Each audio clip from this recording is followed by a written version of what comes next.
Oi, oi, oi. Boa tarde, voltei. A gente está aqui para gravar a sequência, né, para apresentar a sequência sobre a disciplina de economia. Dentro dessa situação, vou puxar aqui o pitch para vocês, tá? Nós vamos falar hoje exatamente sobre. Um instantinho, aqui. Nós falamos sobre introdução à macroeconomia na aula ao vivo, conceito, definição, PIB, PNB, fluxo circular, renda, produção e inflação. Dentro dessa situação, nós observamos o quê? Que o Estado ele é o agente regulador da economia, tanto da micro quanto da macro, e que, para isso, o Estado, o setor público, ele vai utilizar algumas situações para se regular a economia. E agora a gente vai ver o que é o setor público, tá? O Estado, dentro da economia especificamente, quais são as suas funções na economia, e vai estudar cada uma dessas funções, qual é o efeito da atividade do Estado, e aí a gente vai vendo aí algumas situações. Dentro disso, o que a gente faz agora? Eu vou tirar o slide, né, o pitch, eu vou puxar o slide. É esse, deixa eu ver. É esse. Tá. Então, a gente está aqui, eu estou usando o slide da editora Saraiva, tá, gente? Também não me pagaram nada não, tá? Foi um colega meu que me passou, e eu também estou usando um livro. E aí, o setor público, dentro da economia, a gente começa falando da seguinte situação. O que seria? O setor público ele é representado pelo Estado, tá? A gente vai ver lá, viu lá na introdução, né, a macroeconomia, e aí dentro dessa situação ele vai dizer o quê? Introdução. Discussões das atividades do Estado com destaque em alguns aspectos da expansão estatal. E dentro dessa situação a gente vai ver o quê? Que o Estado ele regula tudo. Por quê? Por conta do Pacto Social, por conta de que lá na própria gestão ele está falando que o Estado ele é responsável pelas políticas de desenvolvimento econômico, pela regulação de algumas situações, e dentro disso a gente vai ver hoje como que ele atua regulando essas coisas. E o crescimento da participação do setor público na atividade econômica.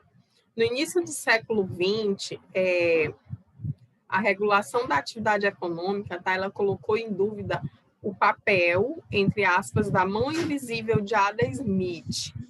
E aí, dentro dessa situação, a gente vê o quê, tá, na economia. Primeiro, a gente vai entender o seguinte, Adam Smith, ele é um grande teórico economista. Dentro dessa situação, Adam Smith, ele fala o quê? Ele fala que ele também é liberalista, tá? Ele é um teórico iluminista que defende o liberalismo político, a não intervenção do Estado na economia, porque a gente lembra ali que na época absolutista, o Estado ele tinha lá todas as detenções econômicas, então ele diz assim, olha, o Estado ele tem que deixar isso, né, a população, as pessoas, a iniciativa privada, pessoal, estou parafraseando, porque nenhum desses conceitos ainda era conhecido, tá? Ainda era conhecido como burguesia, mercantilismo e só.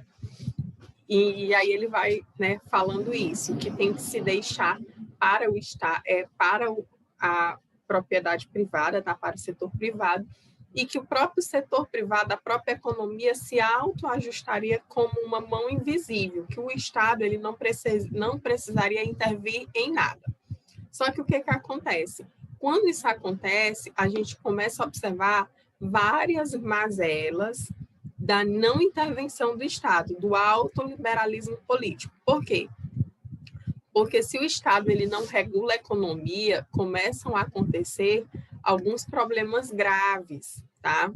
E vários outros que vão se segmentando dentro da sociedade, má distribuição de renda, políticas públicas inexistenciais. Se você não tem uma distribuição de renda correta e não tem ali a questão do Estado trabalhando com o emprego, com outras situações que a gente viu lá na macroeconomia, cria-se bolsões de marginalização, criam-se pessoas com baixa renda que começam a quebrar o próprio Estado. Também, assim, as pessoas, tá? A população, ela precisa ter renda para ela manter as empresas. É uma roda, é um ciclo, então é isso que acontece. E aí, quando o Estado, na crise de 29, como houve uma grande liberação estatal, as empresas elas começaram a quebrar e isso se deu com um efeito cascata no mundo inteiro. Eles voltam ali no início do século XX com o Estado forte como agente regulador da economia.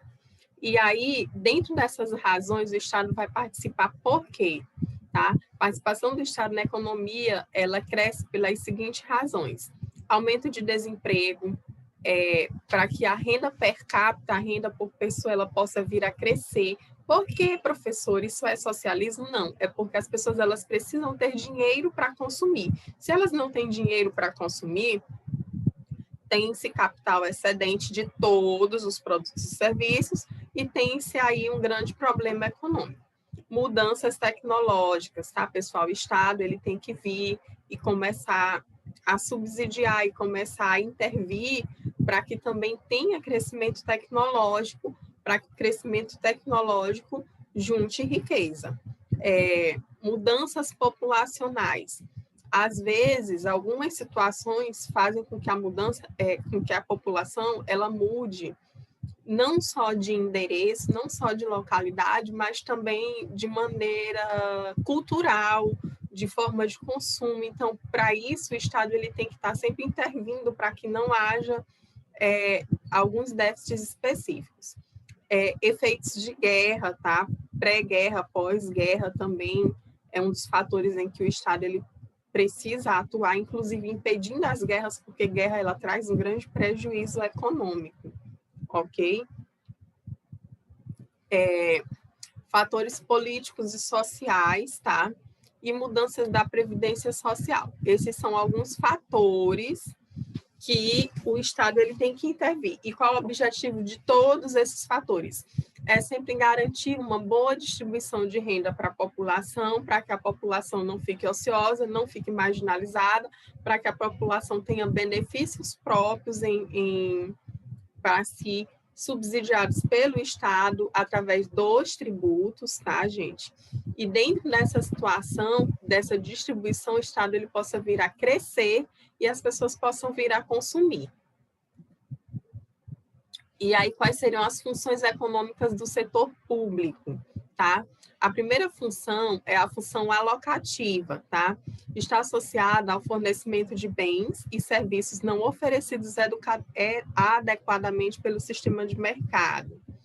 E aí a gente vai ver o quê? Bens públicos, tá? Os tipos de bens. Impossibilidade de excluir determinados indivíduos do seu consumo, uma vez delimitado o volume de produção. Princípio da exclusão. Quando o indivíduo ele pode pagar pelo consumo de um bem e o indivíduo que não pode pagar é excluído por esse consumo. Gente, por exemplo, saúde para a gente, lá na nossa Constituição, ela é um bem público, ela é um serviço público, gratuito e universal, trazido pelo SUS. Mas o Estado ele também pode pegar essa situação, né, a oferta de serviço de saúde, e outorgar, tá, uma concessão a algumas pessoas, algumas situações, hospitais privados, planos de saúde, oferta de serviço, etc. Então, dentro dessa situação, a gente tem aí um bem que é público, que professora, mas não é assim, vamos lá. Digamos que eu possa ter bilhões de reais na minha conta, amém, aleluia. Mas eu chego lá no posto e digo assim, olha, gente, eu não estou passando bem, eu quero ser atendida. Pelo nosso sistema, eu tenho que ser atendida, eu preciso ser atendida, tá? O SUS, ele é um sistema único, universal e gratuito, tem outras coisas, mas eu estou dando só uma função aqui, tá? Associada a essa situação. Bem rival. Quando o consumo de um bem por um indivíduo exclui o consumo de outros indivíduos, tá? Bem não rival, quando o consumo de um bem de um bem por um indivíduo não diminui a quantidade a ser consumida pelos demais indivíduos. E aí o Estado ele vai estar regulando a distribuição desses serviços ou ofertando esse perfil de serviços ou produtos. Bens de consumo coletivo, bem público que pode ser usado por vários indivíduos sem excluir outro indivíduo, pois a sua utilização não é saturada. E bens semipúblicos satisfazem o princípio da exclusão, mas são produzidos pelo Estado. Primeira função. Segunda função, função distributiva. O governo funciona como agente redistribuidor da renda ao tributar, retirar os recursos de segmentos mais ricos da sociedade e transferi-los para os segmentos menos favorecidos. Bora lá. Os tributos, pessoal, tá? Os impostos, porque o tributo, ele tem 3 formas, tá? Mas eu vou chamar aqui mais claramente imposto, mas vamos lá. Os tributos, eles... como é que eu posso falar para vocês? Eles têm a função de sustentar o Estado. O Estado ele tem 2 fontes de renda, uma renda primária e uma renda secundária. A renda primária seriam os valores de rendas das empresas públicas, tá? Seja estatal, seja sociedade de economia mista, que saem dessas empresas e vão para o Estado, para a máquina pública, para o poder executivo, né? Distribuir e alocar conforme a lei determina. E a segunda é a tributação, tá? Você paga um tributo, você paga um imposto, você paga uma taxa, você paga uma contribuição de melhoria, para quê? Para que você possa receber um retorno em si. Não que determinados tributos, eles têm que te dar uma contraprestação. É uma contraprestação generalizada. Se diz assim, esse quinhão que eu recebi aqui, ele vai ser dividido. Parte para o governo federal, parte para o governo estadual, parte para o governo municipal, para quê? Para sustentar o próprio Estado. Salário, folha de pagamento, funcionário, bens próprios, ofertas de serviço, ofertas de produtos, tudo isso vem a partir do tributo. Então, ele redistribui isso por uma coisa chamada repartição tributária. Lá em direito tributário, que eu acredito que vocês vão estudar na próxima... como é que eu posso falar para vocês? No próximo período, vocês vão ver o quê? Que os tributos, eles são repartidos, tá? Todos eles são repartidos por taxa, de uma forma ou de outra, e aí a gente vai observar isso lá. Então, o governo ele funciona como esse agente distribuidor de renda, tá? Ao tributar, tá? As pessoas e depois retirar os recursos e redistribuir. Quando ele diz dos segmentos mais ricos na sociedade, eu vou traduzir, tá, gente? Ele está dizendo assim, de tudo que nós compramos e pagamos que gera dinheiro, que gera riqueza, tá? Essa aqui não é o rico, que é o rico milionário, não. É dos segmentos que geram demanda de riqueza. E transfere para os segmentos menos favorecidos. Ele aplica em política pública, ele aplica em infraestrutura, ele aplica em asfaltamento e também aos menos favorecidos. Função estabilizadora. Intervenção do Estado na economia para alterar o comportamento dos níveis de preço e emprego. Como assim, professor? O Estado vai lá e manda baixar o preço? Não. Ele manda, ou ele determina, ou ele faz uma ação pública para que o preço baixe. Como assim? Eu até acho que expliquei isso para você em uma aula. Uma das medidas que o Estado pode intervir é aumentando ou reduzindo tributos. Exemplo, tá? Eu falo do governo da presidenta Dilma, porque foi um dos governos que eu mais acompanhei, gente. Eu não estou acompanhando muito agora. 2 situações que a presidenta fez. A primeira, o dólar estava barato na época, o dólar chegou quando ela pegou, estava cerca de 1,80, 2,10. O que ela fez? Ela aumentou o IOF, Imposto sobre Operação Financeira, né, das contas feitas no exterior. Por quê? Porque toda vez que você comprava lá no exterior, você deixava de comprar aqui. Então, dá um déficit na indústria. O dólar estava baixo, muita gente estava viajando, muita gente estava comprando, e trazendo para cá, deixando de comprar no Brasil. Então, ela disse assim, bem, eu tenho que fazer esse povo vir, voltar e comprar aqui. O que eu faço? Aumento lá o IOF do cartão de crédito e as pessoas vão pensar 2 vezes porque vão pagar a mais. Segundo, ela disse, eu preciso fazer com que se produza mais, para que se circule a economia, para que dentro dessa situação as pessoas comecem a comprar. Como é que eu vou fazer elas comprar mais? Vou reduzir o IPI, Imposto sobre Produto Industrializado, da linha branca de aparelhos eletrodomésticos, que seria fogão, geladeira, uma série de produtos.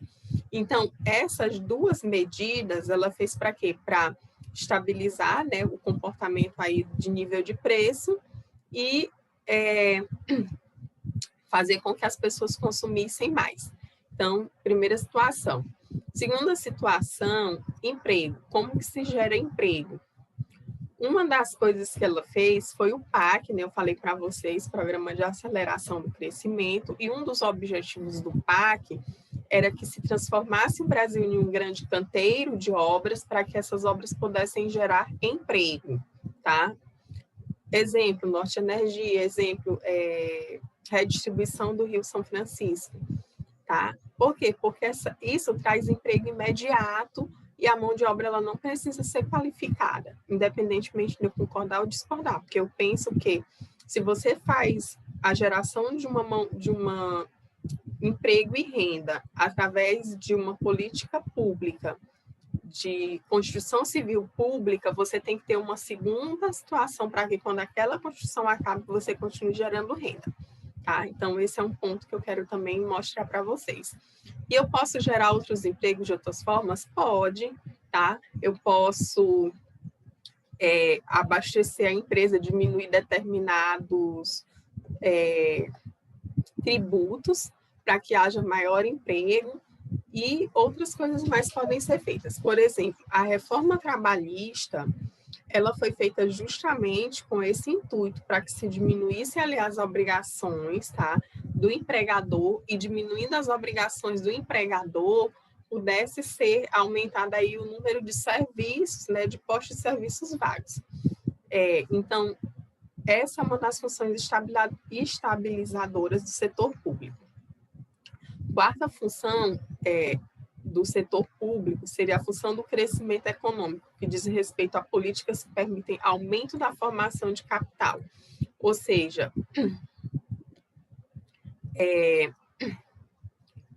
o governo ele tem que ter políticas econômicas que façam o Estado crescer, tá? Que façam o Brasil crescer.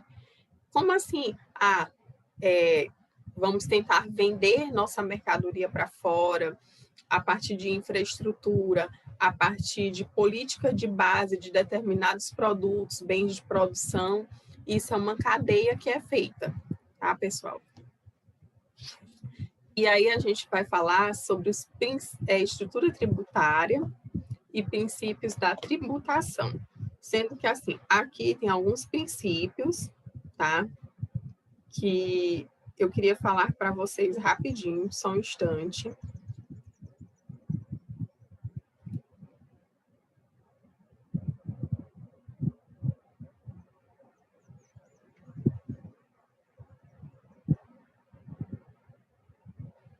Bora lá.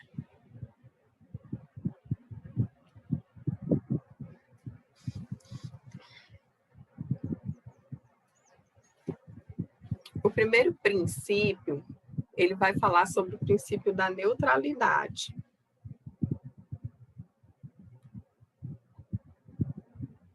E aí, o que o princípio da neutralidade diz?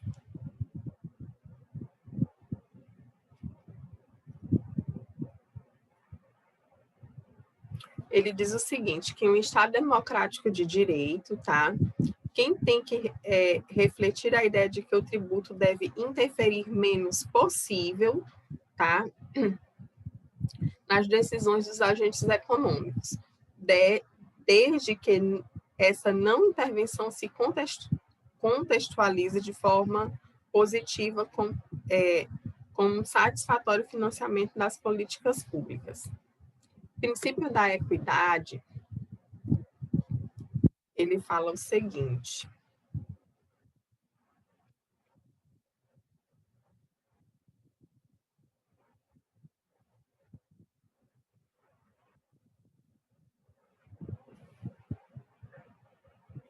Ele diz o seguinte, que o sistema tributário ele é horizontalmente equitativo. Se os indivíduos que são iguais em todos os aspectos são tratados da mesma forma. Primeiro, eu preciso explicar para vocês o que é equidade. Equidade não é igualdade. Igualdade é quando você diz assim, o princípio da igualdade, todos são iguais perante a lei. Significa dizer que aquela lei vai valer para todos. Exemplo, direito de petição judicial. Qualquer pessoa pode entrar na justiça e pedir o que ela quiser. Tá? Então, isso é igualdade. E equidade. Poxa, mas, exemplo, eu, Fernanda, tenho dinheiro para pagar as custas judiciais. Beleza, então eu vou lá e pago. Mas o meu vizinho, ele não tem. Ele não tem essa condição, mas ele precisa pedir. Então, o Estado, em tese, ele age ali como um agente que vai dar condições a esse vizinho. Como assim? Ele faz uma política de equidade social para que haja igualdade. Como assim? A Fernanda pode pedir, então fulano pode pedir. Se ele não tem dinheiro para pagar, o que vai acontecer? Ele pode pedir e pode pedir a gratuidade da justiça. A gratuidade da justiça é um exemplo claro de equidade. Um outro exemplo é fazer prova, tipo, eu, Fernanda, tenho uma vista boa, então não preciso de prova especial. Mas tem um vizinho que ele é míope, ele não consegue nem com óculos ler as letrinhas pequenas da prova no mesmo tempo que eu leio, porque ele tem uma deficiência visual. Poxa, e agora, como é que a gente vai fazer para ele ler as letras no mesmo tempo que a Fernanda lê? Eu vou aumentar a letra da prova dele. Então, equidade é você dar condições para que as pessoas possam competir de maneira igual, tá? Isso é equidade, e o princípio da equidade na tributação vai dizer o quê? Os indivíduos são iguais em todos os aspectos, os indivíduos que são iguais em todos os aspectos são tratados da mesma forma. Então, assim, portanto, em relação às pessoas iguais, elas precisam ser tratadas da mesma maneira, tá, gente? Vamos aqui.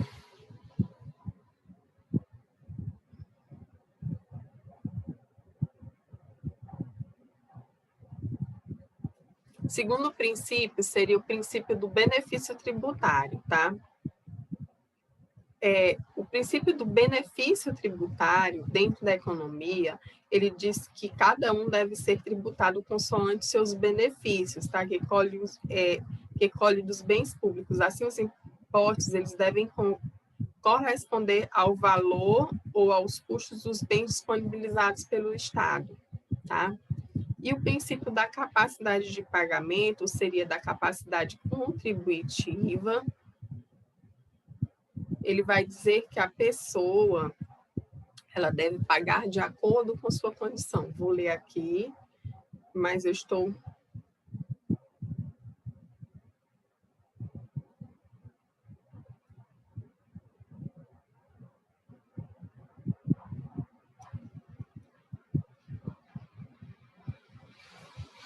Vamos lá. Aqui diz capacidade de pagamento, eu gosto de chamar capacidade contributiva.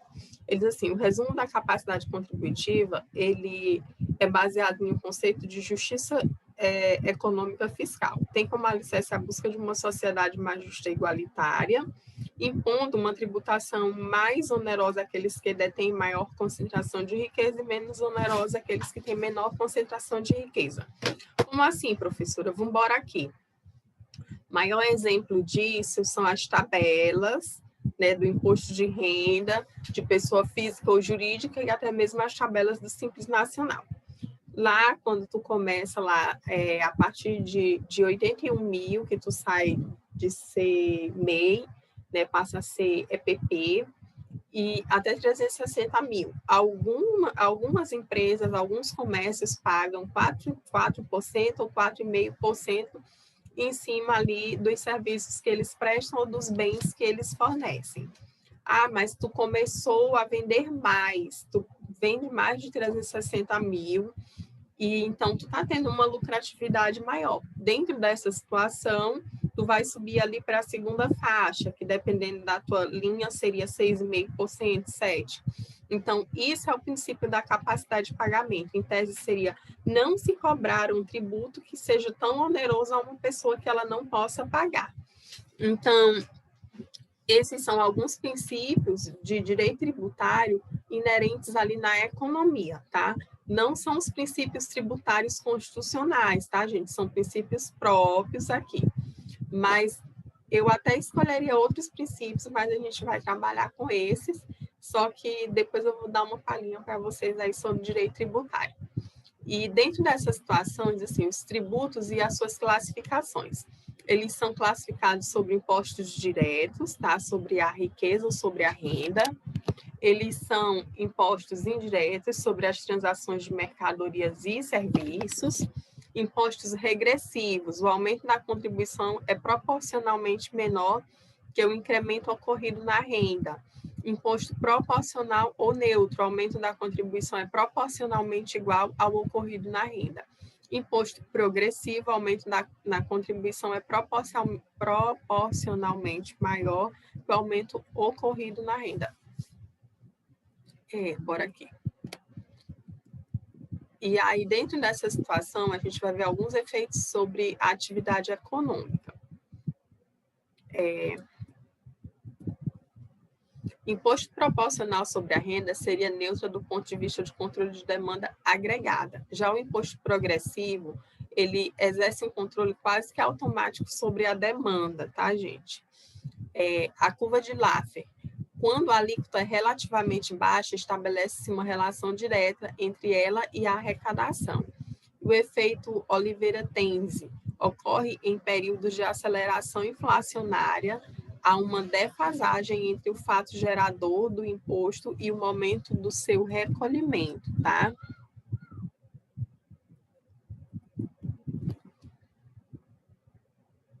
Vamos lá. Quando a gente falar do efeito Oliveira-Tenzi, ou seja, no momento em que o fato gerador foi estabelecido, o imposto ele valia X, mas houve uma inflação, um aumento ali, uma diminuição. Então, né, aconteceu ali um déficit. E aí, dentro dessa situação, a gente vai falar sobre déficits públicos, tá? Conceitos e formas de financiamento. E aí, o que seria? Déficit, gente, é quando há uma perda, quando há uma queda ou quando há um gasto, tá?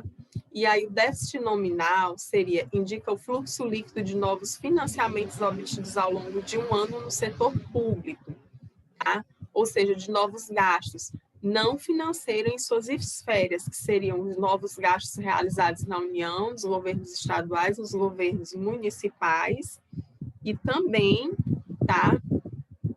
Empresas estatais e previdência social. Dentro dessa situação, a gente teria um déficit primário, né, também, que é medido pelo déficit total, excluindo a correção monetária cambial e os juros reais da dívida contraída anteriormente. Déficit operacional, tá? Ou seja, quando a conta se iniciaria. Déficit operacional pode ser medido, tá? Tanto excluindo-se o déficit total, a correção monetária e cambial e acrescendo-se o resultado primário, ao resultado primário, os juros reais da dívida passada. Déficit de caixa omite as parcelas do financiamento do setor público externo e do resto do sistema bancário, bem como fornecedores e empreiteiros. Financiamento do déficit. Como que se financiaria? Emitir moeda, ou seja, o Tesouro Nacional ele pede emprestado, tá, o cofre público ao Banco Central. E dentro dessa situação, esse seria um ponto de financiar o déficit, tá, do Estado brasileiro com os gastos. O segundo seria vender títulos da dívida pública ao setor privado, interno e externo. E monetarização da dívida seria como? O Banco Central ele cria moeda para financiar a dívida do Tesouro. Sobre o déficit, E aí os aspectos institucionais do orçamento público seriam princípios orçamentários. Orçamento público, orçamento tradicional, ele serviria para quê? Disciplinar as finanças, tá? E possibilitar aos órgãos de representação e controle político, aos órgãos de representação sobre o executivo. Vamos traduzir aqui. O orçamento público, gente, ele está resumido em lei constitucional, e ele faz o quê? Ele faz com que, por escrito, não permita-se que os poderes executivos, que seriam estaduais, municipais e o federal, ou seja, presidente, governadores e prefeitos, não gastem. Como assim, professora? Vamos lá. Digamos que para você gastar, você tem que ter dinheiro. Você não pode chegar, e o Estado não é diferente, e não ter nenhum real, e mesmo assim você continuar comprando, você continuar gastando, você diz assim, não, eu quero, sei lá, ganhar votos, ou mesmo que não tenha uma segunda intenção, eu quero fazer uma política pública aqui no estado do Pará, onde eu vou construir um hospital multifuncional em cada cidade, de alta complexidade. Aquela cidade paga aquele hospital, ela tem condições de manter aquele hospital, ela arrecada o suficiente para manter folha de pagamento, tudo não. Então, não tem como construir, tá? A professora mais é dura assim? Gente, infelizmente é assim. Aí, como que ela paga? Ou ela tem um rendimento próprio, uma empresa estatal, municipal, ou ela tem algum meio de onde vem a sua renda, ou através dos tributos, tá, gente? Se ela não tem dinheiro para isso, ela tem que receber do Estado, ou ela tem que a cidade, da União. Mas ela não pode simplesmente fazer conta se ela não tem dinheiro em caixa. E esse dinheiro ele é arrecadado pelas empresas públicas ou pela repartição tributária, ok? Então, não tem como se fazer uma obra, não tem como se orçar uma obra se não tem dinheiro. Então, é para isso que serve o orçamento público, dizer assim, olha, nós temos a previsão de arrecadação desse ano de X.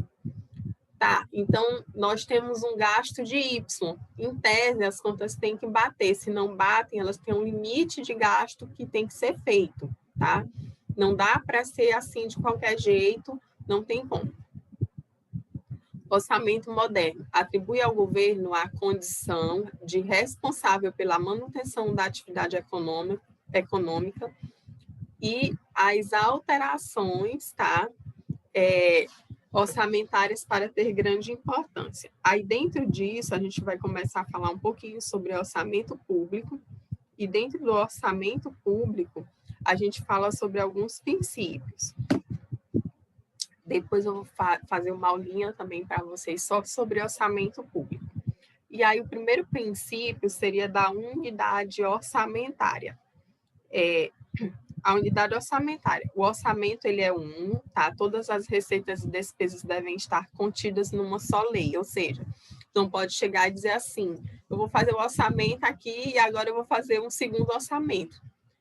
A cidade, tá? O município fez um orçamento, tem que estar lá, tem que ser único. Professora, mas apareceu uma despesa extra, tem que se registrar.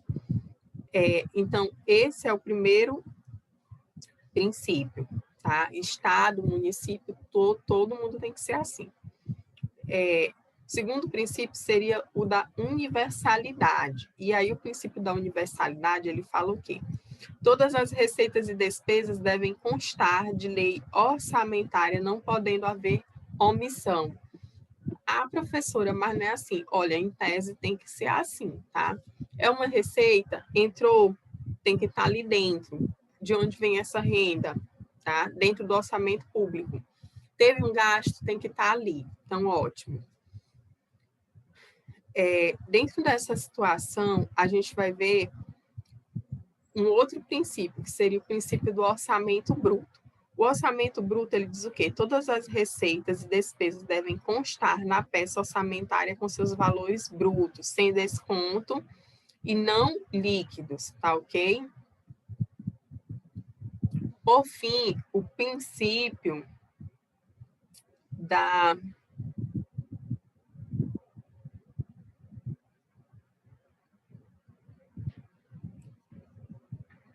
Só um minutinho, gente.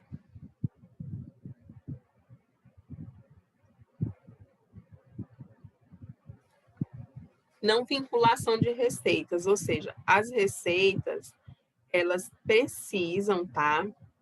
Elas precisam estar separadas, ou seja, nenhuma parcela de receita pode ser reservada ou comprometida totalmente para atender determinados gastos. E um outro princípio seria o da descriminalização e da especialização. Como assim, professora? Tudo que for receita e despesa, ele deve estar discriminado e especificado. Princípio da exclusividade, tá? No orçamento não poderá conter matérias que sejam estranhas à fixação das despesas previstas nas receitas. Então, não posso emitir um gasto lá de qualquer forma, ele tem que estar previsto. Uma outra situação, tá? Seria o princípio do equilíbrio. O princípio do equilíbrio, ele fala o quê? Que os valores autorizados para a realização das despesas no exercício deverão ser compatíveis com os previstos na arrecadação das receitas. Aí a gente tem um outro princípio, gente, aqui, que não está passando, que seria o da legalidade, elas têm que estar na lei, tá? Publicidade, elas precisam ser públicas, ok? Então, esses aqui são os princípios, tá? Orçamentários da economia pública, do setor público ligado à economia. Dentro desses princípios orçamentários, a gente vai ver o quê? Primeiro, plano plurianual, tá? Que é feito a cada 4 anos. As diretrizes orçamentárias, que é a LDO, a Lei de Diretriz Orçamentária, e as LDA, Lei de Diretriz Anual. Acho que é LDA. A Lei de Diretrizes Orçamentárias, ela compreende as metas, tá? Prioridades da administração pública federal, ela tem previsão constitucional e ela tem uma data para ser enviada. Despesas de capital para exercício financeiro subsequente, orienta a elaboração da Lei Orçamentária Anual, dispõe sobre as alterações na legislação tributária, estabelece a política de aplicação nas agências oficiais de fomento, e a Lei de Responsabilidade Fiscal, tá? Ela é um instrumento da política fiscal implementada a partir de 1988 para proporcionar um equilíbrio orçamentário do setor público, ou seja, limite para as despesas com funcionalismo público de até 50%, tá? Para a União e de 60% para estados e municípios. Para quê? Para que não hajam contratações excessivas e a folha de pagamento ela não acabe por afogar os municípios, o Distrito Federal e a própria União, a ponto de nós não termos dinheiro, tá, suficiente, valores suficientes para fazer outras coisas. Proíbe também ali socorros financeiros entre União, Estado e município, tá? Limite de despesas feitas pelos administradores em final de mandato, ou seja, eu não posso ser prefeito, ou governador, presidente, está terminando, então vou gastar e vou deixar a conta para o outro. Não, isso não pode acontecer, tem que ter um limite ali, e esse limite está onde, professora? Está lá na Lei de Diretriz Orçamentária e na Lei de Diretriz, só um minutinho, na Lei de Diretriz Anual de Gasto, tá? Orçamentária de gasto. Limites de endividamento para a União, tá? Estados e municípios por meio do Senado. E aqui, gente, a gente acaba. Mais na frente eu vou falar um pouco mais sobre as leis e diretrizes orçamentárias, mas hoje foi o que eu fiz aqui para vocês para falar sobre o setor público da economia e como ele interage. Aí, por que ele faz tudo isso? Gente, por que tudo isso é feito? Se uma despesa pública, ela está fora da situação, o que acontece? O Estado se endivida, o Estado se empobrece, o Estado não tem verba para determinadas coisas, como saúde, como economia, e nós podemos chegar a quebrar. Tá? Lá na frente a gente fala um pouquinho também sobre isso. Pessoal, brigadão, tá? Até aqui, beijo, a gente se encontra já no próximo vídeo e vamos terminar.